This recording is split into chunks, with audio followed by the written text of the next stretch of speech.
পৃথিবীতে যতদিন পর্যন্ত বেঁচে থাকবো ততদিন পর্যন্ত অতি উত্তম খাবারের ইন্তজাম কে করলেন? আল্লাহ। আল্লাহ পাক আমার খাবারের ইন্তজাম কেমনে করেছেন? কোরআনে হাকিমে আল্লাহ তাআলা বলেন, ওয়া ইয়ালামু মুস্তাকাররাহা ওয়া মুস্তাওদাহা কুল্লুন ফি কিতাবিম মুবিন। আমার খাবারের ইন্তজাম, আমার খাদ্যের ব্যবস্থা রব কেমনে করেছেন, এটি যদি একটু দেখতে চান, লম্বা কথা, ছোট্ট একটা দিকে লক্ষ্য করলেই বোঝা যায়। সেটি হলো, আমি আপনি অবশ্যই কোনো মাতৃগর্ভে পৃথিবীতে এসেছি।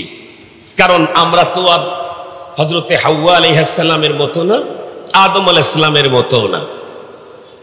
এই দুইজন মানুষ শুধু মাতৃগর্ভে আসে নাই, এছাড়া পৃথিবীর সমস্ত মানুষকে আল্লাহ তাআলা মাতৃগর্ভের মাধ্যমে দুনিয়াতে পাঠিয়েছে। আদম আলাইহিস সালামকে ডাইরেক্ট মাটি থেকে তৈরি, হাওয়া আলাইহিস সালামকে আদম পয়গম্বরের বাম পাশের বুকের উপরের বাঁকা হাড্ডি থেকে তৈরি, আর সবাই মাতৃগর্ভে। আমরা যে মায়ের গর্ভে পৃথিবীতে এসেছি, লক্ষ্য করলে দেখবেন মায়ের প্রতিটা নারী, প্রতিটা মায়ের বুকে দুইটা উঁচু জায়গা আছে। মার বুক, এই বুক দুইটা হলো ওই মায়ের পেটে যে বাচ্চা আসবে সেই বাচ্চাকে নিরাপদ, সুন্দর সুন্দর স্বাস্থ্যসম্মত খাবারের গোডাউন। কোরআনে হাকিমের মধ্যে স্পষ্ট এসেছে, হযরত ইউসুফ আলাইহিস সালাম উনি বিশেষ এক অবস্থাতে আল্লাহ পাকের কাছে আবেদন জানিয়েছিলেন। আল্লাহ পাকের কাছে আবেদন জানিয়েছিলেন, বলেছিলেন, ইনলা তাসরিফ আন্নি কাইদাহুন্না আসবু ইলাইহিন্না ওয়া আকুম মিনাল জাহিলিন। আয় আল্লাহ, আপনি যদি আমাকে নারীদের এই ষড়যন্ত্র থেকে আমাকে আপনি নিজে হেফাজত না করেন, তাহলে তো আমি এই ষড়যন্ত্রে, তাদের এই জালে ফেসে যেতে পারি। আর আমি যদি তাদের চাহিদার ওই কথা অনুযায়ী কাজ করে ফেলি, ফেসে যাই ও কাজ করে বসি, তাহলে তো আমি জাহেলদের অন্তর্ভুক্ত হয়ে যাব। এ কথাটা তো হযরত ইউসুফ আলাইহিস সালাম বলেছিলেন এক বিশেষ মুহূর্তে। আমাদের প্রত্যেকের জানা আছে, হযরত ইউসুফ আলাইহিস সালামের প্রতি জুলাইখার আসক্তি ছিল অস্বাভাবিক। এটার কারণও ছিল, মুফাসসিরিনে কেরাম লিখেছেন, হযরতে জুলাইখা ইউসুফ আলাইহিস সালামের সাথে ডিরেক্ট সশরীরে সাক্ষাতের আগে 3 বার স্বপ্ন যোগে দেখেছিলেন। 3 বার। প্রথম স্বপ্ন দেখলেন 9 বছর বয়সের মতো হবে। দেখেই হযরতে জুলাইখা পয়গম্বরের এই চেহারা, তার সৌন্দর্যের প্রতি আসক্ত হলেন। দ্বিতীয়বার আবারও স্বপ্ন দেখলেন, তখন হযরতে জুলাইখা বালেগা। এই সময় স্বপ্ন দেখার পরে উনি অনেকটাই ইউসুফ আলাইহিস সালামকে পাওয়ার জন্য নার্ভাস হয়ে গেলেন। শুধুই উনি একে একই থাকেন, কারোর সাথে কথা বলেন না, খেতে ইচ্ছে করে না, সবার সাথে একসঙ্গে উঠা বসা করে না। জুলাইখার বাবাও তো ছিলেন একজন দেশের প্রধান। উনি তখন বললেন, দেখালেন ডাক্তার কবিরাজ, কিন্তু তার মেয়ের কোনো উন্নতি হয় না। একটা পর্যায়ে উনি তার বান্ধবীদেরকে বললেন, আমার মেয়ের দেখো কোনো সমস্যা হয়েছে, তোমরা দেখো তো সমস্যাটা কি ধরতে পারো নাকি। বান্ধবীরা যখন তাকে জোর করে ধরলো, বলল, কি রে, তুই তো আগের মতো আমাদের সাথে মিশিস না, তোরে রোগে ধরছে না শোকে ধরছে, একটা কিছু বলবি তো। জুলাইখা তখন বান্ধবীদেরকে বলল যে আমি আসলে মূলত একজন মানুষের মোহাব্বতে আসক্ত হয়ে গেছি। বান্ধবীরা হেসে দিয়ে বলল, এটা কোনো ব্যাপার, তুমি তো রাজার মেয়ে, তুমি যাকেই চাবে সেই তো তোমাকে পাওয়ার জন্য উন্মাদ হবে এবং কমপ্লিট অল টাইম রেডি থাকবে। এ কারণে তুমি কারো প্রতি আসক্ত হলে সেটাকে না পাওয়ার তো কোনো অপশন নেই। এবার বান্ধবীরা জিজ্ঞাসা করছে, কার প্রেমে আসক্ত হয়েছো, তার নাম কি, বাড়ি কোথায়, ঠিকানা বলো। সে তখন উত্তর করলো, না রে, তার সাথে আমার জীবনে কোনদিন ডিরেক্ট দেখা হয় না। তো কেমনে? আমি তারে স্বপ্নযোগে দেখেছি। বান্ধবীরা তখন বলল, আরে পাগলি, স্বপ্ন তো মানুষ কত কিছুই দেখে।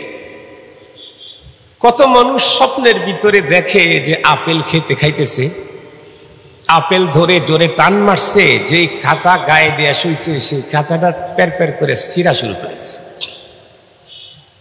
এরকম হয়। তো পাশে কেউ শুয়ে থাকলে তাকে ধাক্কে দেয়, বলে, এই তুই কামড় দিয়ে কাঁটাটা ছিঁড়লি কেন? আরে দোস্ত, আমি তো বিদেশি পাকিস্তানি কাশ্মীরি আপেল খাচ্ছি। তো পাশের বন্ধু তাকায় দেখে আপেল তো না, ওর মুখের ভিতরে ছিঁড়া খাতার টুকরা ঢুকে গেছে। তো বান্ধবীরা জিজ্ঞেস করে বলতেছে, আরে স্বপ্ন তো স্বপ্নই, স্বপ্নে তুই কি দেখলি এজন্য তুই পাগল হয়ে গেলি, পাগলি। এক পর্যায়ে তার বাবাকে মেসেজ করলো বান্ধবীরা, এই অবস্থা। রাজা তো রাজাই, বলল ঠিক আছে, তোমরা গিয়ে তাকে বলো তার পরিচয় সংগ্রহ করার জন্য। তবু আমি আমার মেয়ের সুন্দর জীবন আমি চাই। বান্ধবীরে গিয়ে বলল, আবার যদি তোর সাথে দেখা হয় তাহলে তুই তার কাছ থেকে ঠিকানা নিবি, আমরা তাকে তার কাছে পৌঁছিয়ে দেওয়ার জন্য আপ্রাণ চেষ্টা করব। মনে মনে খুব খুশি। গালেবান 17 বছর 18 বছর বয়সে আরো একবার স্বপ্নে হযরত ইউসুফ আলাইহিস সালামের সাথে বিবি জুলাইখার দেখা। জুলাইখা স্বপ্নযোগী ইউসুফ পয়গম্বরকে বললেন, তুমি শুধু মাঝে মাঝে স্বপ্নে এসে দেখা দেওয়ার আমাদের পাগল করো, আজকে তোমার ঠিকানা নাম সব বলতে হবে, কোথায় গেলে তোমারে পাবো সেটা বলতে হবে, নাহলে আজকে তোমারে ছাড়বো না। হযরত ইউসুফ আলাইহিস সালাম তখন বললেন, আমারে পেতে চাইলে আজিজে মিসরের ওখানে গেলে আমারে পাবা। এগুলো সব স্বপ্নের ঘটনা ঘটতেছে। জুলাইখা চিন্তা করছে, আজিজে মিসর যে সেই হযরত ইউসুফ আলাইহিস সালাম। তর্জমা বুঝতে তার ভুল হয়েছে। বান্ধবীদেরকে বলল, খুশি, খুব খুশি, এমনি খুব মন মরা, আজকে হঠাৎ খুব খুশি। কিরে? স্বপ্নযোগে তোমরা যা বলছো আমি তা উদ্ধার করেছি, এখন আমারে সেখানে পৌঁছিয়ে দাও। কি? বলে, আমি তো আজিজে মিসর, তার সাথে আমার বিয়ে হতে হলে উনি সেই। লম্বা কাহিনী, আল্লাহ তৌফিক দিলে ইনশাআল্লাহ ওই সূরার আলোচনাতে আপনারা শুনতে পারবেন, অনেক মজা। আল্লাহ নিজেই বলছেন আহসানাল কাসাস। আল্লাহর ভাষায় যদি আহসানাল কাসাস হয়, আমাদের ভাষায় তো এর চাইতে উন্নত ব্যক্ত করবার কোনো ভাষা আমাদের কাছে নেই। হযরত জুলাইখা চলে গেলেন, এক পর্যায়ে বিয়ে হলো। বিয়ে হওয়ার পরে বাসর রাত্রে ঘরে ঢুকে দেখে, ইন্না লিল্লাহ, আমি দেখলাম কি আর এটা পাইলাম কি। শেষ পর্যন্ত উনি আজিজে মিসরকে বললেন, নো টাচ মি, আমাকে কোনোদিন তুমি টাচ করতে পারবে না। আজিজে মিসর এতে খুব খুশি। কেন? আজিজে মিসর ছিল নপুংসক, বিশেষ ক্ষমতা তার ছিল না, বিশেষ শক্তি তার ছিল না।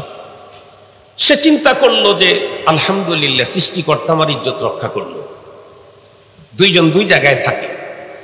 চলতে চলতে হযরত ইউসুফ পয়গম্বরকে তার ভাইয়েরা ষড়যন্ত্র করে কূপে ফেলে দিল। সেখান থেকে বণিকের দলের হাতে পয়গম্বর উদ্ধার হয়ে মিশরে চলে আসলেন। আজিজে মিসর বাইরে কোথাও যাচ্ছিলেন, এমন মুহূর্তে ইউসুফ আলাইহিস সালামের সাথে তাকে খরিদ করার কিনবার সুযোগ হয়ে গেল। উনি যখন নিয়ে আসতেছেন ইউসুফ আলাইহিস সালামকে কিনে, বাহির থেকেই ডাক দিতেছেন স্ত্রীকে, স্ত্রী দেখো কি নিয়ে আসছে। একটা পর্যায়ে উনি বললেন, আকরিমি মাসওয়া আসা ইয়ানফানা আও নাত্তাখিযাহু ওয়ালাদা। এটা কিনে নিয়ে আসছি, সেই হিসেবে তুমি গোলাম মনে করবে না, একে খুব সম্মানের সাথে রাখবা।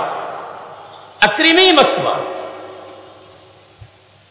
হযরত জুলাইখা প্রথম চান্সে তাকায় হুপলেস হয়ে গেছে। আরে, আমি যার সন্ধানে আসছি সেই আজকে আমার বাসাতে গোলাম কৃতদাস হিসাবে। ভিতরের কথা ভিতরেই আছে। চলতেছিল লম্বা টাইম। এর ভিতরে ইউসুফ পয়গম্বর বড় হয়ে গেলেন, জওয়ানি আসলো। একটা পর্যায়ে জুলাইখা হযরত ইউসুফ আলাইহিস সালামের সাথে তার মনের চাহিদা পূরণের জন্য স্পেশাল কক্ষে নিয়ে গেল। যাই হোক, হযরত জুলাইখা হযরত ইউসুফ পয়গম্বরের জন্য সিরিয়াস আসক্ত, এই খবরটা ছড়ে গেল ভিআইপি মহলের ভিআইপি নারীদের মুখে মুখে। সবাই বলতেছিল, চি, আজিজে মিসরের স্ত্রী একটা কৃতদাসের প্রতি শুনতেছে চূড়ান্ত আসক্তি। আজিজে মিসরের স্ত্রীর কানে এ বার্তা পুষলেই চিন্তা করলো, এ আগুন তোদের অন্তরে ও সিনাতে একটু লাগাইয়া দিই। সবাইকে টি পার্টিতে আমন্ত্রণ করলো, টি পার্টি, আসো চা চক্র হবে। টি পার্টিতে সবার জন্য ভিন দেশের নতুন কোন ফলের আমদানি করছে, যা স্বাভাবিকভাবে ওরা কখনো খায় নাই, পায় নাই। আমদানি করে সিস্টেম করছে, প্রত্যেকের হাতে ফল দিয়ে কেটে খাওয়ার ফল। এক একজনকে চাকু দিয়ে দিয়েছে, বলছে এটা কেটে খেতে হয়। ফলও বড় চমৎকার, সুস্বাদু। প্রথম ফল প্রথম খাচ্ছে, তারপরে সুস্বাদু, আগ্রহ ভরে কাটতেছে আর খাচ্ছে। এমতো অবস্থায় হযরত ইউসুফ আলাইহিস সালামকে জুলাইখা বলল, তুমি আসো। হযরত ইউসুফ আলাইহিস সালাম যখন তাদের সামনে হাজির হয়ে গেলেন, আল্লাহর কোরআনে আল্লাহ বলেন, ফালাম্মা রাআইনাহু আকবারনাহু ওয়া কাত্তানা আইদিয়াহুন্না ওয়া কুলনা হাশা লিল্লাহি মা হাযা বাশার ইন হাযা ইল্লা মালাকুন কারীম। এক পর্যায়ে হযরত জুলাইখা হযরত ইউসুফ আলাইহিস সালামের ব্যাপারে তাদেরকে বুঝাইয়া দিলেন যে কৃতদাস নামই শুধু শুনছো, দেখো তো নাই জিনিসটা কি। শুধু নামই শুনছো কৃতদাস, দেখো তো নাই জিনিসটা কি। এই যে দেখো এটা কি জিনিস, আজিজে মিসরের স্ত্রী যে তার প্রতি আসক্ত, দেখো এটা কি জিনিস।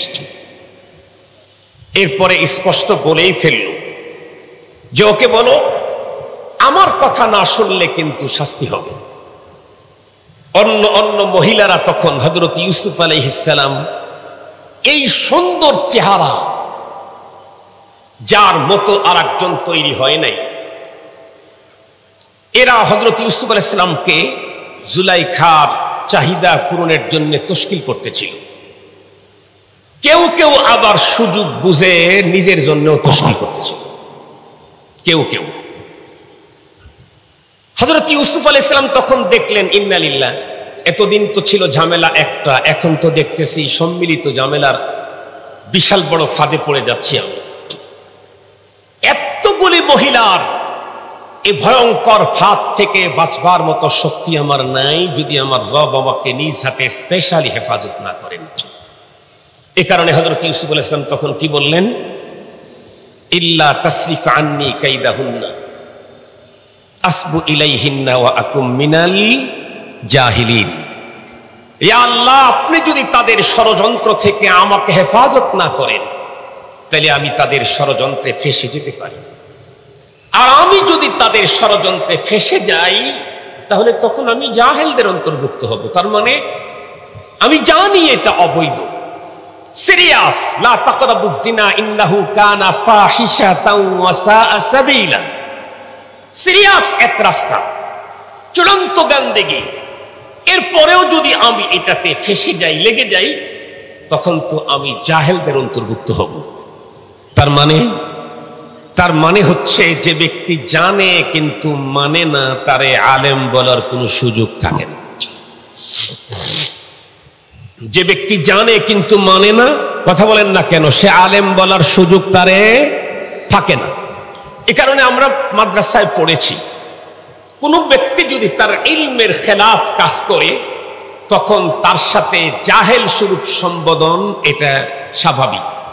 যেমন কেউ তার বাবার সাথে খারাপ আচরণ করলে অন্য লোকেরা গিয়ে কি বলে, এই ছেলে এ তো তোমার বাবা, এই ছেলে এ তো তোমার বাবা, এটা যে ওর বাবা, এটা কি ও জানে না? নিজের বাবাকে কি সে চিনে না? অবশ্যই চিনে। তারপরে মুরব্বী তাকে বলছে, এই ছেলে এ তো তোমার বাবা। এটা বলে কেন? জানার পরেও তার সাথে না জাননেওয়ালা স্বরূপ আচরণ করে কেন, সম্বোধন করে কেন? ও জানছে কিন্তু মানে নাই, এ কারণে ওকে জাহেলের জায়গাতে দাঁড় করিয়েই তার জন্য জাহেল স্বরূপ সম্বোধন। মুহতারাম হাজিরিন, তো আমরা তো জানি যে জানার পরে, কথা বলেন, জানার পরে মানা।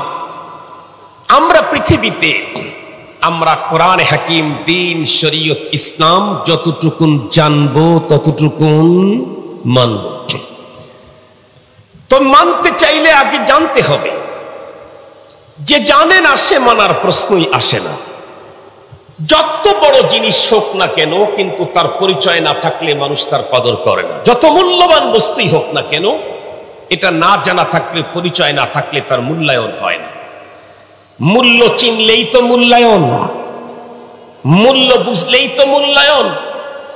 মূল্যই যে জানে না, বুঝে না, তার দ্বারায় মূল্যায়নের প্রশ্নই আসে না। আল্লাহ পাক রব্বুল আলামিন কোরআনে হাকিমে সর্বপ্রথম যে মহাগ্রন্থ আমাদের উপরে নাজিল করছেন, সেটাকে মূল্যায়ন করতে চাইলে প্রথমে সেটাকে জানতে হবে। আর সেটাকে জানতে চাইলে সবচেয়ে আসান এবং সহজ পদ্ধতি হলো সেটা পড়তে হবে। পড়াপড়ির মাধ্যমেই জানা যায়, পড়াপড়ির মাধ্যমেই জানা যায়। এই কারণে রব্বে কারীম সর্বপ্রথম ওয়ার্ডার যেটা আল্লাহ তাআলা নাজিল করলেন কোরআনে হাকিমে, সেটা হলো পড়ো। তবে যে কোনো পড়াপড়ির অর্ডার করেন নাই। জিবরাইল আমিন তো ইকরা ইকরা ইকরা 3 বার বলেছেন। এরপরে বলেছেন ইকরা বিসমি রাব্বিকাল্লাযী খালাক। যতবার শুধু ইকরা বলেছেন ততবার পয়গম্বর বলেছেন মা আনা বিকারি। যখনই বলেছেন ইকরা বিসমি রাব্বিকাল্লাযী খালাক, তখন পয়গম্বর পড়াপড়ি শুরু করে দিয়েছেন। কি বোঝা গেল? শুধু পড়াপড়ি পড়ে কখনোই লাভ হবে না, যতক্ষণ পর্যন্ত ওই পড়া না পড়বে যেই পড়ার মধ্যে আছে আল্লাহর নাম। জ্বলন্ত প্রমাণ, বিশ্বনবী যেই যুগে জন্ম নিয়েছিলেন সেই যুগটাই পয়গম্বরের এই থিওরির প্রমাণ। পয়গম্বর যেই যুগে জন্ম নিয়েছিলেন সেই যুগে শিক্ষা ছিল, সাহিত্যিকতা ছিল, কাব্য কবিত্বের চর্চা ছিল চরম আকারে। এ কারণেই তো সর্বোচ্চ সাহিত্যিকতা সম্পন্ন গ্রন্থ কোরআনুল কারীম আল্লাহ তাআলা নাজিল করেছেন। শিক্ষা, সাহিত্যিকতা, কাব্য কবিত্ব সবকিছুই ছিল, কিন্তু যুগটাকে কি বলা হতো? জাহেলিয়াতের যুগ, মূর্খতার যুগ, বর্বরতার যুগ। আমার জিজ্ঞাসা হলো, শিক্ষা ছিল, সাহিত্যিকতা ছিল, কাব্য কবিত্ব ছিল, ভাষার জ্ঞান ছিল, অনেক ইলম ছিল, তারপরেও তাদেরকে জাহেলিয়াতের যুগ বলা হয় কেন? সেই যুগকে, সেই যুগের মানুষগুলি চূড়ান্ত পর্যায়ের বর্বর আর জাহিল কেন ছিল? সব ছিল, কিন্তু আল্লাহর নামের পড়া ছিল না, আল্লাহর নামের পড়া ছিল না। এ কারণে মানুষ মানুষ হতে পারেনি। এই পৃথিবীর মানুষ মানুষ হতে চাইলে কোরআনে হাকিমের আল্লাহর নামের পড়া ছাড়া সম্ভব না। তাই আল্লাহর কোরআনে আল্লাহ তাআলা বলেন, আর রহমান আল্লামাল কুরআন খালাকাল ইনসান। দয়াময় আল্লাহ কোরআন শিখালেন, মানুষ বানালেন। আগে কোরআনের শিক্ষা, পরে মানুষের কথা আলোচনা করেছেন। আল্লাহ তাআলা ইশারা করেছেন, পৃথিবীর যত জ্ঞান বিজ্ঞানী তুমি অর্জন করো না কেন, প্রকৃত মানুষ হতে চাইলে কোরআনে পাকের ইলম ছাড়া মানুষ হওয়া সম্ভব নয়। মুহতারাম হাজিরিন, তো দেখি আল্লাহ পাক রব্বুল আলামিন কি প্রথমে কি মেসেজগুলি দিলেন। প্রথমে মেসেজ ইকরা বিসমি রাব্বিকাল্লাযী খালাক। পড়ো তোমার প্রভুর নামে, পড়ো তোমার প্রভুর নামে, যিনি সবকিছুকে সৃষ্টি করেছেন, সে প্রভুর নামে তুমি পড়ো। মুহতারাম হাজিরিন, এ কারণেই তো আমরা কোরআনে পাকের তিলাওয়াতের আগে বিসমিল্লাহ অবশ্যই পড়তে হয়। যেমন কোরআনে হাকিমের অন্য জায়গায় আল্লাহ তাআলা বলেন, ফাইদা ক্বারাতা ফাস্তাইজ বিল্লাহি মিনাশ শাইতানির রাজিম। ফাস্তাইজ বিল্লাহ, তুমি যখন কোরআনে পাক তিলাওয়াত করতে চাও তো প্রথমে তুমি আউযু বিল্লাহি মিনাশ শাইতানির রাজিম এটা পড়ে নাও। এইখানে আল্লাহ তাআলা এই আয়াতে কারিমাতে অর্ডার করলেন, ইকরা বিসমি রাব্বিক আল্লাযী খালাক। তুমি যে পড়বা, এখন যেটা দিয়েছি এটা পড়বা, আগামী দিনে যেটা তোমার উপরে নাজিল করা হবে এ সবগুলি তুমি পড়বা। তবে এগুলি পড়ার আগে কি করতে হবে? তোমার প্রভুর নাম নিয়ে পড়াপড়ি শুরু করতে হবে। মুফাসসিরিনে কেরাম বলেন যে এই আয়াত নাজিল হওয়ার আগে বিসমিল্লাহির রহমানির রহিম নাজিল হয়েছে। এই আয়াত নাজিলের আগে হযরত ইবনে আব্বাস রাদিয়াল্লাহু তাআলা আনহুর রিওয়ায়াত, উনি বলেন প্রথমে জিবরাইল আমিন এসে পয়গম্বরকে বললেন কুল আউযু বিল্লাহ, তুমি প্রথমে আউযু বিল্লাহ পড়ো, এরপরে তুমি বিসমিল্লাহির রহমানির রহিম পড়ো, এরপরে এই আয়াতগুলি নাজিল করে দিলেন। মুহতারাম হাজিরিন, রিওয়ায়াতের ভিতরে এমন বর্ণনা এসেছে, আরেকটা রিওয়ায়াতের ভিতরে এমনটি এসেছে একদম প্রথম নাজিল যেটা, সেটা হলো বিসমিল্লাহির রহমানির রহিম। সূরার প্রথম অংশ হলো ইকরা বিসমি রাব্বিকাল্লাযী খালাক।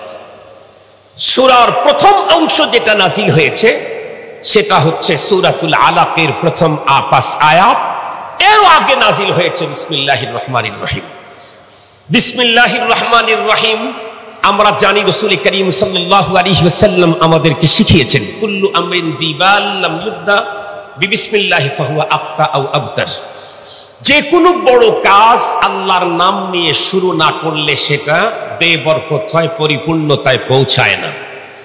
এ কারণে আলহামদুলিল্লাহ বাংলাদেশের মুসলমানদের ভিতরে আল্লাহ শুকুর বিসমিল্লাহির রহমানির রহিম এই আয়াত দিয়ে বরকত নেওয়ার প্রবণতা আলহামদুলিল্লাহ যথেষ্ট পরিমাণে আছে। বিসমিল্লাহ কোরআনে পাকের প্রথম আয়াত। এক আলোচনা অনুযায়ী নুজুলের দিক থেকেও প্রথম, কোরআনকে যেভাবে সাজানো হয়েছে সে সাজানের সিরিয়ালেও বিসমিল্লাহ প্রথম। কিন্তু দুঃখের বিষয় হলো হাদিসে পাকের তর্জমা না বুঝার কারণে আজকে বিসমিল্লাহর বরকত নিতে গিয়ে কোরআনে পাকের এই আয়াতের চরম বেহুরমতি হচ্ছে আমাদের সমাজে। সিরিয়াসলি খুব ভালো করে বুঝবেন, পয়গম্বর বলছেন কুল্লু আমরিন জিবালিন লাম ইবদা বিবিসমিল্লাহ ফাহুয়া আক্তা আও আবতার। বিসমিল্লাহ দিয়ে শুরু না করলে সে কাজ পরিপূর্ণতায় পৌঁছে না, বেবরকতি হয়। নবীজি কি বলেছেন লিখতে হবে? তা তো বলেন নাই। নবীজি কি বলেছেন বলতে হবে মুখে? তাও তো বলেন নাই। নবীজি বিষয়টাকে উজ্জ্ব রেখেছেন, লিখতেও বলেন নাই, পড়তেও বলেন নাই। কেন? কারণ উন্নত মানের কাজ শুরু করতে গেলে কোথাও মুখে বলতে হবে, কোথাও লিখতে হবে। যে জায়গায় লিখে বরকত নিতে হবে সেখানে শুধু মুখে বরকত নেওয়াটা সমীচীন নয়। যে জায়গায় শুধু মুখে বলে বরকত নিতে হবে সেখানে লিখে দেওয়াটা ঠিক নয়। আমাদের বাংলাদেশে আমরা যেটা দেখি, এই তো সামনে নাকি নির্বাচন হবে, সামনে নাকি নির্বাচন হবে। দেখবেন নির্বাচনে একটা গ্রুপ তো ছিল তারা বিসমিল্লাহ লিখতো না, যে একদিক থেকে ভালো ছিল, তারা বিসমিল্লাহ লিখতো না হ্যান্ডবিল পোস্টারে, তারা লিখতো আল্লাহ সর্বশক্তিমান। আগামী দিনে যারা ক্ষমতার স্বপ্ন দেখতেছে তারা তো আবার বিসমিল্লাহর পার্টি। এমনি বিসমিল্লাহর পার্টি হলে কি হবে, তাদের হ্যান্ডবিল পোস্টারের শুরুতে, তাদের স্লোগানের শুরুতে বিসমিল্লাহ লিখলেও রাষ্ট্রীয়ভাবে তারা শরিয়া আইনকে, কথা বলেন না কেন, চয়েস করতে চায় না। তার মানে হলো বিসমিল্লাহ দিয়ে সুবিধা নিতে চায়। বিসমিল্লাহ দিয়ে কি নিতে চায়? সুবিধা নিতে চায়। বিসমিল্লাহকে লেবেল বানায়া আল্লাহর বান্দাদের সমর্থন তারা পেতে চায়, কিন্তু ইসলামী শরিয়াকে তারা রাষ্ট্রীয়ভাবে বিশ্বাস করে না। আমাদের আজকে এখান থেকে স্পষ্ট বার্তা, রাষ্ট্রীয়ভাবে ইসলামী শরিয়াকে যারা বিশ্বাস করে না, তাওহীদবাদী কোন মুমিনের ভোট তাদের বাক্সে কোনোদিন যেতে পারে না। স্পষ্ট বার্তা। রাষ্ট্রীয়ভাবে ইসলামী শরিয়া যে সমর্থন করে না তার বাক্সে কোন মুসলমান তাওহীদবাদী মানুষের, মুমিনের ভোট যেতে পারে না। তাদেরকে আবার ওপেন এ কথাকে উদ্ধ করতে হবে, ফিরিয়ে নিতে হবে, প্রত্যাহার করতে হবে। আমি সেদিকে যেতে চাই না। আপনারা জানেন আব্দুল বাসেত খানের আলোচনা একটু ভিন্ন রকমের, তাই না? একটু ভিন্ন রকমের। আমি আমার যে আলোচনা যেটা আমি সেটার উপরেই কথা বলি আপনাদেরকে। দুঃখের সাথে বলতে হয়, আমাদের দেশের মুসলমান কোরআনে পাকের নুজুলের দিক থেকে প্রথম, লেখনের দিক থেকে প্রথম বিসমিল্লাহির রহমানির রহিম এই আয়াতে কারিমা যত্রতত্র লেখা শুরু করে দিয়েছে। ভিজিটিং কার্ড, ব্যবসার মেমো, এরপরে ব্যবসার কার্ড, এরপরে হ্যান্ডবিল পোস্টার, এরপরে নির্বাচনী সমস্ত পোস্টার, সব জায়গায় বিসমিল্লাহ লেখে। এখন বলুন তো দেখি, বিসমিল্লাহির রহমানির রহিম কোরআন শরীফের আয়াত কিনা? এটা আওয়াজ করতে হবে, কোরআন শরীফের আয়াত কিনা? শুধুই আয়াত? অন্য সব আয়াতের চাইতে এই আয়াতের মর্যাদা কম না বেশি? বেশি, অনেক কারণে বেশি। তার ভিতরে একটা কারণ আমি এখন বলি, কোরআন শরীফের সমস্ত আয়াতে কারিমা কিছু কিছু আয়াত আছে এমন যেগুলা 12 বার, 13 বার, 10 বার, 8 বার, 7 বার কোরআনে কারিমে রিপ্লাই হয়েছে। ফাবি আইয়ি আলাই রাব্বিকুমা তুকাযযিবানের মতো অনেক আয়াত আছে। কিন্তু কোরআনে পাকের 114 জায়গায় স্থান পেয়েছে এমন আয়াত শুধুই বিসমিল্লাহির রহমানির রহিম। আপনি আরেকটা আয়াত দেখাইতে পারবেন যে আয়াত কোরআনে পাকের 114 জায়গায় জায়গা পেয়েছে? আরেকটা আয়াত দেখাইতে পারবেন। দ্বিতীয় নম্বর, এই আয়াতের মর্যাদা অন্য সকল আয়াতের চাইতে অনেক বেশি। কেন? এই আয়াতকে সাজিয়েছেন আল্লাহ শুধুই তার নাম দিয়ে, সবচাইতে শ্রেষ্ঠতম নামগুলি দিয়ে এই আয়াতে কারিমাকে সাজিয়েছেন। প্রথমে তার ইসমে জাত, এরপরে তার সিফাতি নামের সবচাইতে শ্রেষ্ঠতম 2টা নাম রহমান আর রহিম দিয়ে। রব্বে কারীম তার ইসমে জাত আর সিফাতি নামের ভিতরে সবচাইতে শ্রেষ্ঠতম নাম দিয়ে যে আয়াতটাকে সাজালেন, যে আয়াতের জায়গা করে দিলেন প্রতিটি সূরার শুরুতেই, সেই আয়াতে কারিমা আমি যে কাগজে লিখব সেই কাগজ হেফাজত করা আমার জিম্মায় ওয়াজিব। কোরআন শরীফের আয়াত, এটা কখনো পদদলিত হতে পারে না, এটা কখনো পদপিষ্ট হতে পারে না, এটা কখনো কোনো মানুষের পায়ের নিচে পড়তে পারে না। কেবলই মাত্র ওই বিসমিল্লাহির রহমানির রহিম লেখার পারমিশন আছে যেই কাগজ আপনি হেফাজত করতে পারবেন।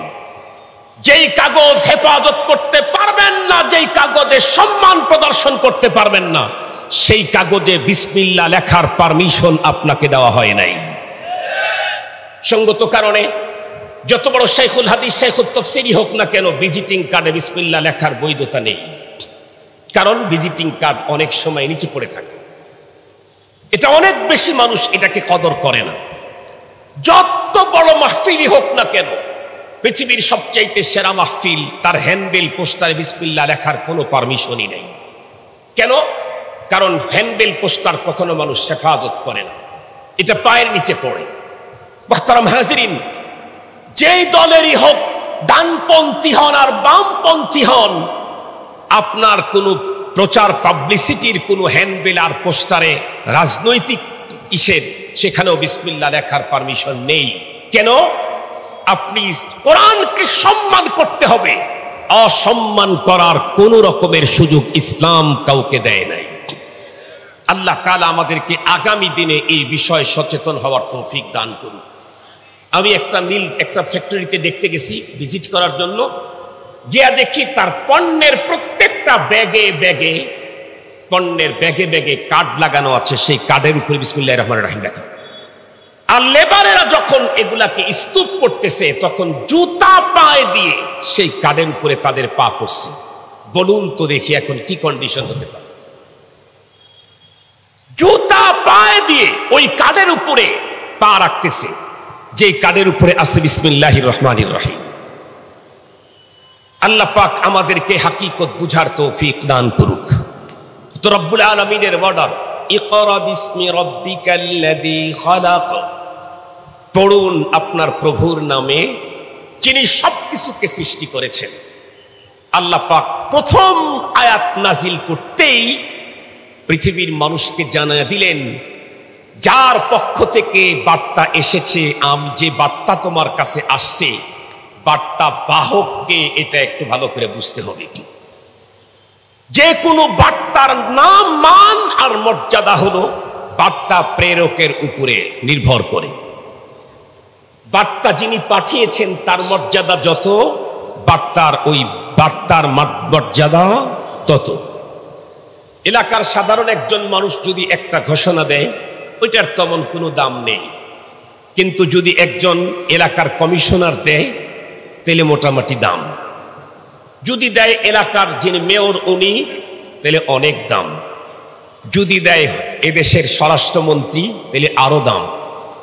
যদি দেয় প্রাইম মিনিস্টার, তাহলে সেই বার্তাকে আর লঙ্ঘন করবার, উল্টা চলবার কোনো সুযোগ থাকে না। যদি কেউ চলে, তাহলে সে স্বাধীন সুন্দর জীবন যাপন করার সুযোগ নাই, পরাধীনতার শিকলে আবদ্ধ হতে হয়। বার্তা প্রেরক যত বড় হয়, তার বার্তার গুরুত্ব তত বাড়ে। রব্বে করিম সর্বপ্রথম যে বার্তা তার হাবিবের উপরে নাজিল করলেন, ইকরা বিসমি রব্বিক, আপনি আপনার রবের নাম নিয়ে পড়া শুরু করেন। কোন রব? আল্লাযী খালাক, যিনি তাম পৃথিবীর সবকিছুকে তৈরি করেছেন। সুবহানাল্লাহ বলবেন না? সকল কিছুর আবিষ্কারক কে? আল্লাহ। সেই রবের পক্ষ থেকে বার্তা এসেছে। তার মানে এর চাইতে বড় বার্তা পৃথিবীতে আর কারো কাছেই আসতে পারে না, কোনোদিন আসতে পারে না, কারো পক্ষ থেকে আসতে পারে না। কারণ আজকের বার্তা প্রেরক হলেন কে? খালেকে কায়নাত। মুসলমান ভাইরা আমার খুব ভালো করে বুঝবেন, আল্লাহ পাক রব্বুল আলামিন সূরাতুল আলাকের প্রথম আয়াতে কারিমাতে যে মেসেজটা আল্লাহ পাক দিলেন, সেটা হলো ইকরা, আপনি পড়ুন। কেমনে পড়বে? কার নামে পড়বে? পড়ার পদ্ধতি বলে দিলেন, বিসমি রব্বিক।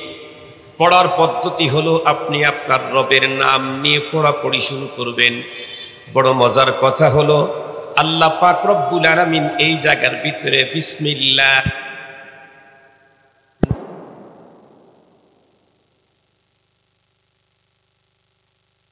আল্লাহ পাক রব্বুল আলামিন তার ইসমে জাতকে ব্যবহার করেন নাই, রব শব্দ ব্যবহার করলেন কেন?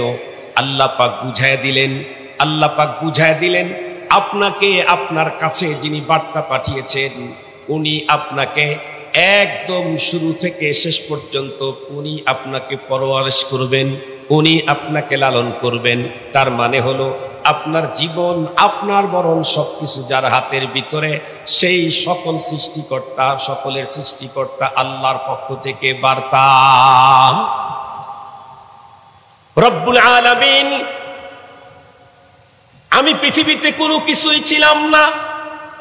হাল আতা আলাল ইনসানি হিনুম মিনাদ দাহরি লাম ইয়াকুন শাইআম মাযকুরা মা নাবুদে মুতাকাদা মা নাবুদ লুৎফেতুনা গুফতায়ে মামি শনুদ আদমিয়ত দাদাই বাসম মুসলমা করদাই এ খুদা কুরবা শওম ইহসা বর ইহসা করদাই। রব শব্দ ব্যবহার করে আল্লাহ তার হাবিবকে বুঝিয়ে দিলেন, বার্তা এসেছে তার পক্ষ থেকে, যিনি আপনাকে সৃষ্টি করেছেন, যিনি আপনাকে নিয়ন্ত্রণ হেফাজত করতেছেন, করবেন সব সময়, যার নিয়ন্ত্রণের বাইরে যাওয়ার ক্ষমতা আপনার নাই পৃথিবীর কারণে। যিনি আমাকে পরওয়ারিশ করবেন, আমি কিছুই ছিলাম না, সেখান থেকে আমাকে পৃথিবীতে পাঠিয়েছেন।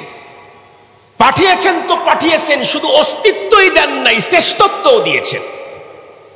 ওয়ালাকাদ কাররামনা বানি আদম ওয়া হামালনাহুম ফিল বাররি ওয়াল বাহরি ওয়া রাযাকনাহুম মিনাত তাইয়্যিবাত। আল্লাহ শুধু আমাদেরকে অস্তিত্ব দিয়েছেন তাই না, বরং আমাদেরকে শ্রেষ্ঠত্ব দিয়েছেন। শুধুই কি মর্যাদার দিক থেকে শ্রেষ্ঠত্ব দিয়েছেন? না না, চেহারা সুরত, বডি ফিটনেসের দিক থেকে আল্লাহ পাক বড় আকর্ষণীয় করে তৈরি করেছেন। আল্লাহ বলেন, লাকাদ খালাকনাল ইনসানা ফি আহসানি তাকওয়িম। আল্লাহ পাক বলেন, আমি সবচাইতে চমৎকার, অতি সুন্দর করে তৈরি করেছি মানুষকে। রব্বে কারীম, আমরা কিছু ছিলাম না, সেখান থেকে অস্তিত্ব দিলেন। এই পৃথিবীতে যতদিন পর্যন্ত বেঁচে থাকবো, ততদিন পর্যন্ত অতি উত্তম খাবারের ইন্তজাম কে করলেন? আল্লাহ। আল্লাহ পাক আমার খাবারের ইন্তজাম কেমনে করেছেন? কোরআনে হাকিমে আল্লাহ তাআলা বলেন, ওয়া ইয়ালামু মুস্তাকাররাহা ওয়া মুস্তাওদাহা কুল্লুন ফি কিতাবিম মুবিন। আমার খাবারের ইন্তজাম, আমার খাদ্যের ব্যবস্থা রব কেমনে করেছেন, এটি যদি একটু দেখতে চান, লম্বা কথা, ছোট্ট একটা দিকে লক্ষ্য করলেই বোঝা যায়। সেটি হলো, আমি আপনি অবশ্যই কোনো মাতৃগর্ভে পৃথিবীতে এসেছি। কারণ আমরা তো আর হযরতে হাওয়া আলাইহিস সালামের মতো না, আদম আলাইহিস সালামের মতো না। এই দুইজন মানুষ শুধু মাতৃগর্ভে আসে নাই, এছাড়া পৃথিবীর সমস্ত মানুষকে আল্লাহ তাআলা মাতৃগর্ভের মাধ্যমে দুনিয়াতে পাঠিয়েছে। আদম আলাইহিস সালামকে ডিরেক্ট মাটি থেকে তৈরি, হাওয়া আলাইহিস সালামকে আদম পয়গম্বরের বাম পাশের বুকের উপরের বাঁকা হাড্ডি থেকে তৈরি, আর সবাই মাতৃগর্ভে। আমরা যে মায়ের গর্ভে পৃথিবীতে এসেছি, লক্ষ্য করলে দেখবেন মায়ের প্রতিটা নারী, প্রতিটা মায়ের বুকে দুইটা উঁচু জায়গা আছে। মার বুক, এই বুক দুইটা হলো ওই মায়ের পেটে যে বাচ্চা আসবে সেই বাচ্চাকে নিরাপদ, সুন্দর সুন্দর স্বাস্থ্যসম্মত খাবারের গোডাউন। এই দুইটা। একজন সন্তান পৃথিবীতে জন্ম নেওয়ার পর ও একটা জগৎ থেকে আর একটা জগতে আসছে। এই জগতের আবহাওয়া, বাতাস, পরিবেশ সবই তো হাজার রকমের দূষিত। ওকে দিতে হবে একদম নিট অ্যান্ড ক্লিন, স্বচ্ছ, ফ্রেশ, ওভার 100 পিওর খাবার। এটা তো মানুষের কাছে নেই। বেশি গরম হলে একেবারে নতুন বাচ্চা, সদ্য প্রসূত মাসুম বাচ্চা একটু গরম হলে জিভে পুড়ে যাবে। আবার যদি ঠান্ডা হয় নিউমোনিয়া আক্রান্ত হবে। একদম যদি চিনি ছাড়া হয় তাহলে তো খেতে যাবে না, বেশি হলে আর একটা ঝামেলায় জড়বে। এ কারণে রব্বে কারীম পৃথিবীতে পাঠানোর পরেও আমাকে স্বাভাবিক খাবার খেয়ে যাতে আক্রান্ত না হই, সমস্যায় না জড়ি, পৃথিবীতে আসার পরেও রব্বে কারীম তার স্পেশাল পদ্ধতিতে তৈরি করা খাবার আমার মায়ের বুকে আমার জন্য রেডি করে রাখছেন। সুবহানাল্লাহ বলবেন না যে? অথচ একজন সন্তান পৃথিবীতে জন্ম নেয় অনেক পরে, কিন্তু মায়ের বুক ওঠে অনেক আগে। অনেক আগে মায়ের বুক উঠে বড় হয়। কিন্তু যত বড়ই হোক না কেন, যতক্ষণ পর্যন্ত মায়ের পেটে বাচ্চা না আসে ততক্ষণ পর্যন্ত মায়ের বুকের গোডাউনগুলি খালি থাকে, কোনো মাল নেই। আল্লাহ তাআলা মায়ের এই বুকের সন্তানের গোডাউনের ভিতরে মাল দেয় কখন? সন্তান মায়ের পেটের ভিতরে ঢোকে যখন। ও তো বের হবে 7 মাস পরে, 10 মাস পরে, ও তো বের হবে 12 মাস পরে, অথবা আরো পরে। কত পরে? ওয়া হামলুহু ওয়া ফিসালুহু 30 শাহরা। সর্বোচ্চ তো 30 মাস পরে বাচ্চা পৃথিবীতে আসতে পারে। সর্বোচ্চ 30 মাস, 2.5 বছর। 2.5 বছর পরে যেই বাচ্চা মায়ের গর্ভ থেকে বের হবে, তার জন্য আল্লাহ পাক রব্বুল আলামিন খাদ্য আগেই মায়ের পেটে ঢুকায় একদম রেডি করে রাখলেন। সুবহানাল্লাহ বললেন না যে? রব আমার খাদ্য আমাকে পৌঁছাবার জন্য কি উন্নত পদ্ধতি আবিষ্কার করেছে। মায়ের বুকের ওই দুধ সমতুল্য খাবার আজকের পৃথিবীর উন্নত পৃথিবীতে স্বাস্থ্য বিজ্ঞানীদের সম্মিলিত প্রচেষ্টাতে হাজার রকমের দুধ তৈরি হয়েছে, কিন্তু প্রত্যেকটা দুধের প্যাকেটের উপরে লেখা আছে মায়ের বুকের দুধ সন্তানের জন্য সর্বোত্তম খাবার। সব তৈরি করছে শিশু খাদ্য, কিন্তু প্রত্যেকটা প্যাকেটের উপরে কি লেখা আছে? মায়ের বুকের দুধ পৃথিবীর সবচাইতে শ্রেষ্ঠ খাবার। এর চাইতে উন্নত খাবার এই দুনিয়া শেষ হয়ে যদি আবারও নতুন দুনিয়া কয়েকবার হয়, তারপরেও মানুষের পক্ষে কিয়ামত পর্যন্ত আবিষ্কার করা সম্ভব নয়।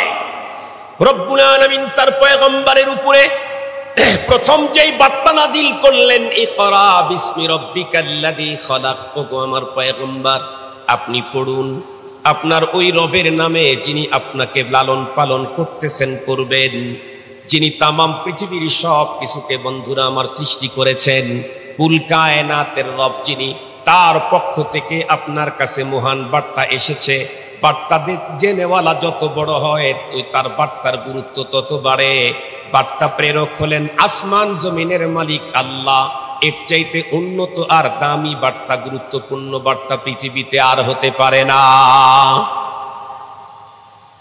মুসলমান ভাইরারে আমার ভালো করে বুঝবেন, আল্লাহ পাক রব্বুল আলামিন কুল কায়নাতকে তৈরি করেছেন। শুধু মানুষকে তৈরি করতেই রব্বে কারীম 4 প্রকারের পদ্ধতি অবলম্বন করেছেন। তার ভিতরে প্রথম পদ্ধতিতে তৈরি করেছেন আদম আলাইহিস সালামকে ডাইরেক্ট মাটি দিয়ে। এরপরে দ্বিতীয় পদ্ধতি, একটা পদ্ধতিতে তৈরি করেছেন হযরতে ঈসা, হযরতে হাওয়া আলাইহিস সালামকে আব্বাজান হযরতে আদম আলাইহিস সালামের বাম পাশের বাঁকা হাড্ডি থেকে। এরপরে আল্লাহ পাক রব্বুল আলামিন অনেক পরে একজন মানুষকে তৈরি করলেন স্পেশাল পদ্ধতিতে। উনি হলেন হযরতে ঈসা আলাইহিস সালাম। তাকে তৈরি করেছেন স্পেশাল পদ্ধতিতে, বাবা ছাড়া মায়ের গর্ভে পাঠিয়েছেন। এই 3 জন মানুষ বাদে তামাম পৃথিবীর যত মানুষকে আল্লাহ তাআলা এ পর্যন্ত তৈরি করেছেন, আগামী দিনে তৈরি করবেন, সবগুলাকে আল্লাহ পাক তৈরি করেছেন কোন পদ্ধতিতে সেটাও আল্লাহ তাআলা বলেন। খালাকাল ইনসানা মিন আলাক, খালাকাল ইনসানা মিন আলাক। আল্লাহ পাক জমাট রক্ত থেকে মানুষকে তৈরি করছেন। এটা হলো তামাম পৃথিবীর সকল মানুষের তৈরির পদ্ধতি। হযরতে আদম পয়গম্বরকে আলাক থেকে তৈরি করা হয় নাই, হযরতে হাওয়া আলাইহিস সালামকে আলাক থেকে তৈরি করা হয় নাই, হযরতে ঈসা পয়গম্বরকেও আলাক থেকে তৈরি করা হয় নাই। আলাক কি? আলাক কি মুহতারাম হাজিরিন, আলাক হলো মুফাসসিরিনে কেরাম এমনি আবিধানিক অর্থ আলাকের 3টা লিখেছেন। একটা হলো আলাক জমাট রক্ত, আর একটা আলাক হলো সংযুক্ত, আর একটা আলাক হলো ঝুলন্ত। আলাক শব্দের 3 অর্থ, একটা হলো জমাট রক্ত, আর একটা কি সংযুক্ত, আর একটা কি ঝুলন্ত। এই হলো আলাকের অর্থ। খলাকাল ইনসানা মিন আলাক, এখানে কোন অর্থ বলে এখানে সংযুক্ত এবং জমাট রক্ত 2 অর্থই হতে পারে। আমরা সবাই স্বাভাবিকভাবে জানি আল্লাহ পাক রব্বুল আলামিন আমাদেরকে তৈরি করেছেন, তার সিস্টেম কোরআনে হাকিমের অন্য জায়গায় বয়ান করেছেন। বাবার পৃষ্ঠদেশ থেকে বাবা মার বিশেষ সাক্ষাতের সময় আল্লাহ পাক এক প্রকারের প্রাণী বিশেষ অঙ্গ দিয়ে মায়ের পেটের ভিতরে বিশেষ এক অঙ্গের ভিতরে পৌঁছিয়ে দেন। সেটা হচ্ছে রেহেম, সেটা হচ্ছে জরায়ু। মায়ের জরায়ুর ভিতরে বাবার বিশেষ অঙ্গ থেকে বের হওয়া এই পানিটুকু মায়ের শরীরের পানির সাথে মিশ্রিত হয়ে জরায়ুর বডির সাথে লেগে থাকে। এটা হলো সংযুক্ত, এটা হলো সংযুক্ত। এখানে শুক্রাণু আর ডিম্বাণু, বাবারটা হলো শুক্রাণু, মায়েরটা হলো ডিম্বাণু। এই শুক্রাণু আর ডিম্বাণু জরায়ুর বডির সাথে লেগে থাকে। এই 2টাকে একত্রিত করে রব্বে কারীম এই পৃথিবীতে মানুষ তৈরি করছেন। সেই হিসাবে আলাক মানে সংযুক্ত, তার মানে আমাকে আল্লাহ পাক তৈরি করেছেন মায়ের রেহেমের সাথে লেগে থাকা সংযুক্ত শুক্রাণু আর ডিম্বাণু দিয়ে। আর একটা তর্জমা তো বাইনান নাস মশহুর আমাদের ভিতরে, সেটি হলো আল্লাহ পাক রব্বুল আলামিন ওই পানির ফোঁটাটাকে মায়ের পেটে 3 স্তরের সুরক্ষিত এরিয়া, ফি যুলুমাতিন সালাস, 3 স্তরের সংরক্ষিত এরিয়াতে আল্লাহ পাকের কুদরতি মেকানিজমে বাবা আর মায়ের পানিটাকে ধীরে ধীরে রূপ পরিবর্তন করেন, চেঞ্জ করেন। প্রথমে রক্ত জমাট রক্ত, এরপরে সেটাকে আবার গোস্তপিণ্ডু, এরপরে সেই গোস্তের ভিতরে হাড্ডি সুন্দর করে সাজিয়ে ফাকাসাউনাল ইদামা লাহমা সুম্মা আনশানাহু খালকান আখার, একটা কমপ্লিট একটা মানুষ তৈরি করে ফেলেন। মুহতারাম হাজিরিন, তো এই আলাক থেকে তৈরি করেছেন পৃথিবীর সমস্ত মানুষদেরকে। বাট তিনজন মানুষের ব্যাপারে এই পদ্ধতি আল্লাহ তাআলা অবলম্বন করেন নাই, এই সিস্টেম তিনজনের ব্যাপারে করেন নাই। একজন হলেন আদম আলাইহিস সালাম, ডাইরেক্ট মাটি থেকে। দ্বিতীয় নম্বর হাওয়া আলাইহিস সালাম, আদম পয়গম্বরের বাম পাশের বাঁকা হাড্ডি থেকে। তিন নম্বর হযরত ঈসা আলাইহিস সালাম, ওনার বাবা নেই। সংযোগ সঙ্গত কারণেই শুক্রাণুর কোনো প্রশ্নই এখানে আসে না, কারণ মায়ের যেটা থাকে সেটা হলো ডিম্বাণু, পুরুষের যেটা থাকে সেটা হলো শুক্রাণু। শুক্রাণু আর ডিম্বাণু সংযুক্তি থেকে মানুষকে তৈরি করছেন। এটা সবার জন্যে তিনজনকে ভিন্ন কায়দায়। প্রশ্ন হলো তিনজনকে ভিন্ন কায়দায় তৈরি করলেন কেন? আল্লাহ তাআলা তার কুদরতটাকে প্রথমেই দেখায় দিলেন, প্রথমেই তার ক্ষমতা দেখালেন। আমি তো রব, মাটি দিয়ে প্রতিমা মূর্তি তৈরি করে, বডি স্ট্রাকচার তৈরি করে আমি তাকে জীবন্ত মানুষ হিসাবে রূপ দিতে পারি, এটা আমি করেছি। আবার মাটিও লাগে না, একজন মানব, একটা মানব দেহের নির্ধারিত একটা হাড্ডির অংশ থেকে আমি একজন মানুষকে তৈরি করতে পারি। হযরত হাওয়া আলাইহিস সালাম আল্লাহ তাআলা আবার দেখায় দিলেন, এই আমি পুরুষ ছাড়াও মায়ের গর্ভে সন্তান দিতে পারি, সেটা আমার পয়গম্বর হযরত ঈসা আলাইহিস সালাম। এগুলি আমার শক্তি, এটা আমি পারি, এটা দেখাইলাম। তবে আমার সিস্টেম কি? খালাকাল ইনসানা মিন আলাক। আমার পদ্ধতি হলো আমি মানুষকে ওই জমাট রক্ত থেকে তৈরি করি। এখন কথা হলো, মানুষ তৈরি হওয়ার আগে, কমপ্লিট রূপ আসার আগে মুজগা ছিল, আলাকা ছিল, আরো কত কিছু ছিল। তো এগুলা কথা উল্লেখ করলেন না আল্লাহ তাআলা, আলাককে উল্লেখ করলেন। উল্লেখ করলেন হলো এই কারণে, মানুষের অস্তিত্ব পৃথিবীতে আসা পর্যন্ত যেই সমস্ত হালত মোতাবালিয়া একের পরে এক পরিবর্তন হতে থাকে, এর মধ্যে মাঝামাঝির অবস্থাটাই হলো আলাক। এর ভিতরে মাঝামাঝির অবস্থাটাই হলো আলাক।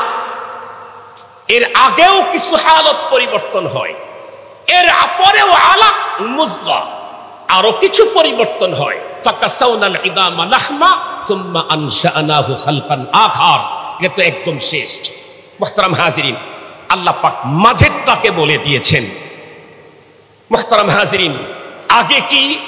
আগে আমরা ছিলাম খাদ্যের মধ্যে, আমরা ছিলাম বাতাসে, আমরা ছিলাম আকাশে, আমরা ছিলাম পানিতে।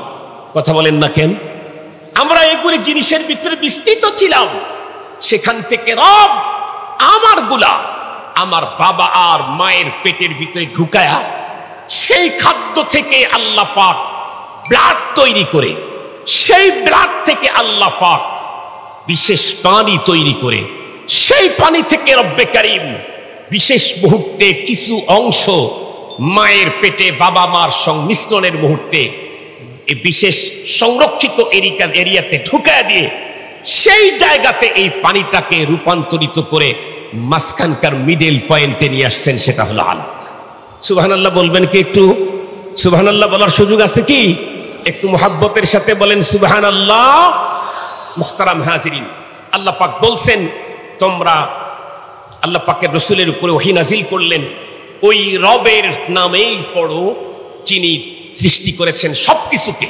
তো সবকিছু সৃষ্টি করেছেন, এরপরে খালাকাল ইনসানা মিন আলাক বলার কি প্রয়োজন ছিল? এটাকে বলা হয় তাখসিস বাদা তামিম। প্রথমে সবকিছুর কথা বর্ণনা করলেও স্পেশালি মানুষের কথা বর্ণনা করেছেন। এ কারণে এই পৃথিবীকে আল্লাহ তাআলা সাজিয়েছেন আসমান, জমিন, গ্রহ, নক্ষত্র, গ্যালাক্সি, তারকা, সাগর, নালা, নদী, নালা, খাল, বিল, বৃক্ষ, তরলতা, আরো কত কিছু আছে। কিন্তু আল্লাহ পাক সবগুলাকে তৈরি করেছেন মানুষের কল্যাণ। আল্লাহ বলেন, হুয়াল্লাযী খালাকা লাকুম মা ফিল আরদি জামিআ। সবকিছু তোমাদের কল্যাণে তৈরি, এজন্য তোমাদের মর্যাদা অনেক ঊর্ধ্বে। সবকিছু আল্লাহ পাক তৈরি করেছেন। এ কথা বলার পরে বিশেষ করে মর্যাদায় উত্তীর্ণ সৃষ্টি মানুষের সৃষ্টির কথা আল্লাহ পাক এই কারণে বর্ণনা করেছেন। আল্লাহ পাক আরো বলেন, ইকরা, পড়ুন, রাব্বুকাল আকরাম, আপনার রব যিনি, উনি তো অস্বাভাবিক মহানুভূত। আপনি পৃথিবীতে আসার আগে আপনার জীবন চলার জন্য যা দরকার সব অনেক আগেই যিনি রেডি করে দিয়েছেন, উনি হলেন আকরাম। আল্লাহু আকবার বলেন। এই কারণেই তো আল্লাহ পাক কোরআনে হাকিমের এক জায়গায় বলেন, ইয়া আইয়ুহান নাস, ইয়া আইয়ুহাল ইনসানু মা গাররাকা বিরাব্বিকাল কারীম। যে রব তুমি পৃথিবীতে আসার আগেই সবকিছু বন্দোবস্ত করে রাখলেন, সেই রব থেকে তোমাকে কে দূরে সরায়া দিল? কে তোমাকে দূরে সরালো? এ রব থেকে তো দূরে যাওয়ার কোনো প্রশ্নই বিবেকবান মানুষের মাথায় আসতে পারে না। এরপরে আল্লাহ পাক বলেন, আল্লাযী আল্লামা বিল কলম, যিনি কলমের মাধ্যমে শিক্ষা দিয়েছেন। বন্ধুরা আমার, কি শিখাইছেন? আল্লাহ তা বলেন, আল্লামাল ইনসানা মা লাম ইয়ালাম, মানুষ যা জানতো না এ জাতীয় সব কিছুর ইলম মানুষকে দিয়েছেন কে? শুধু তাই নয়, কিয়ামত পর্যন্ত যত আবিষ্কার আসবে এগুলি রবের দেওয়া। রব বলেন, ওয়া ইয়াখলুকু মা লা তা'লামুন, আরো কিছু তৈরি হবে এখন তোমরা জানো না, সেগুলির যোগ্যতাও আল্লাহ দাত, খোদা দাত। আল্লাহ পাক রব্বুল আলামিন আমাদেরকে আলোচিত কথা বুঝবার, এর উপরে পথ চলবার তৌফিক দান করুক। এতটুকু নাজিল হবার পরে অনেক পরে গিয়ে পরের আয়াত নাজিল হয়েছে, তাহলে এর পরের আয়াতের তাফসীর অনেক পরে পড়াটাই যুক্তিযুক্ত হবে। কি বলেন? আল্লাহ তাআলা আমাদের সকলকে সিহহাত আফিয়াতের সাথে আজকের প্রোগ্রাম শেষ মুহূর্ত পর্যন্ত জুমে থাকার তৌফিক দান করুক। পরবর্তী সময়ে কোরআনে পাকের তাফসীর এবং কোরআনের জিন্দেগি যাপনের তৌফিক দান করুক। ওয়া আখিরু দাওয়ানা আলহামদুলিল্লাহি রাব্বিল আলামিন।